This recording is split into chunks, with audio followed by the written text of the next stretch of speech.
Assalamualaikum warahmatullahi wabarakatuh. Perkenalkan, nama saya Widya Amelia dari program studi seni pertunjukan kelas 2A dengan mata kuliah pendidikan Pancasila dengan dosen pembimbing Bapak Dr. Haji Hendra Wijaya Sarjana Agama Magister Pendidikan Islam. Baik, di sini saya akan menjelaskan materi yang keempat dengan pokok yaitu Pancasila dalam konteks sejarah perjuangan bangsa Indonesia. Deskripsikan periodisasi tahap-tahap perkembangan sejarah Indonesia lalu karakteristik setiap periode sejarah Indonesia untuk mencari kesinambungan sejarah Indonesia. Pancasila dalam perspektif sejarah perjuangan bangsa Indonesia merupakan cara pandang untuk melatar belakangi peristiwa terbentuknya NKRI dan dasar negaranya yaitu Pancasila pembentukan. Pembentukan Pancasila tersebut tidak terlepas dari sejarah kerajaan-kerajaan yang ada di Nusantara dari zaman Hindu, Buddha, dan Islam. Pancasila dalam sejarah bangsa Indonesia. Dalam kajian sejarah bangsa Indonesia meliputi 3 pokok, di antaranya yaitu 1. Pancasila merupakan produk ontetik pendiri negara Indonesia. Dan ada yang kedua, nilai-nilai Pancasila bersumber dan digali dari nilai agama, kebudayaan, dan adat istiadat. Dan yang terakhir ialah Pancasila merupakan pandangan hidup bangsa dan dasar filsafat kenegaraan.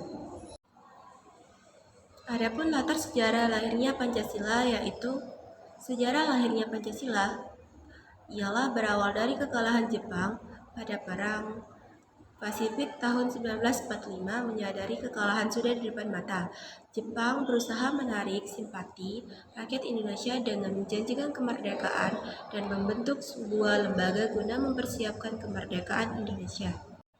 Jadi maksudnya ialah pentingnya Pancasila dalam sejarah bangsa Indonesia menunjukkan beberapa hal betapapun lemahnya pemerintahan suatu rezim, tetapi Pancasila tetap bertahan dalam kehidupan berbangsa dan bernegara, dan betapapun ada upaya untuk mengganti Pancasila sebagai ideologi bangsa, tetapi terbukti Pancasila merupakan pilihan. Adapun periodisasi tahap-tahap perkembangan sejarah Indonesia. Apa itu periodisasi sejarah? Periodisasi atau pembabakan waktu adalah salah satu proses strukturisasi waktu dalam sejarah dengan pembagian atas beberapa babak, zaman atau periode. Peristiwa-peristiwa masa lampau yang begitu banyak dibagi-bagi dan dikelompokkan menurut sifat unik atau bentuk sehingga membentuk satu kesatuan waktu tertentu. Periodisasi sejarah bangsa Indonesia dibagi menjadi 6 bagian.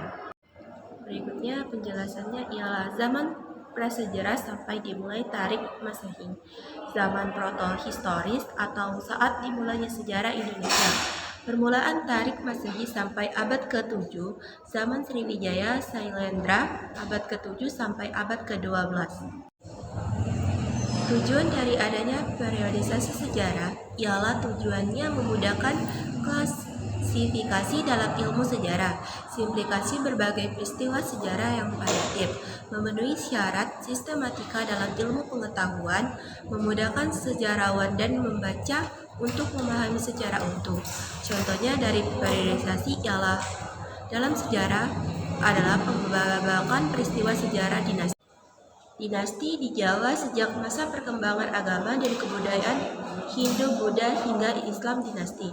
Bangsa Sanjaya 730 sampai 850 Masehi, dinasti Sailendra 750 sampai 900 Masehi. Periodisasi sejarah Indonesia adalah pengelompokan atau pembabakan peristiwa-peristiwa sejarah yang menonjol dalam satu kesatuan tema atau kronologi dan diurutkan berdasarkan waktu. Fungsi periodisasi adalah membantu seseorang memahami hubungan antar peristiwa dalam kurun waktu tertentu. Periodisasi membantu memperjelas posisi peristiwa dalam sejarah.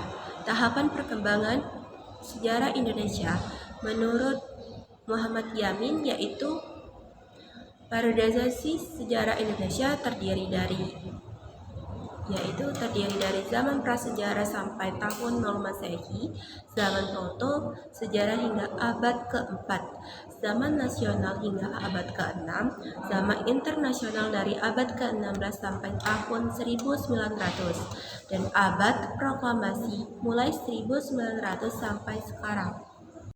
Urutan periodisasi sejarah Indonesia. Urutan periodisasi sejarah Indonesia yaitu adalah satu, periodisasi sejarah di Indonesia masa prasejarah 400 Masehi, dan yang kedua masa pengaruh Hindu-Buddha 400 sampai 1500, masa pengaruh Islam 1500 sampai 1700, masa penjajahan kolonialisme 1700 sampai tahun 1945, dan masa pergerakan nasional yang dari 1908 sampai 1928, masa penduduk Jepang 1943 sampai 1945, masa mempertahankan kemerdekaan dari 1945 sampai 1949.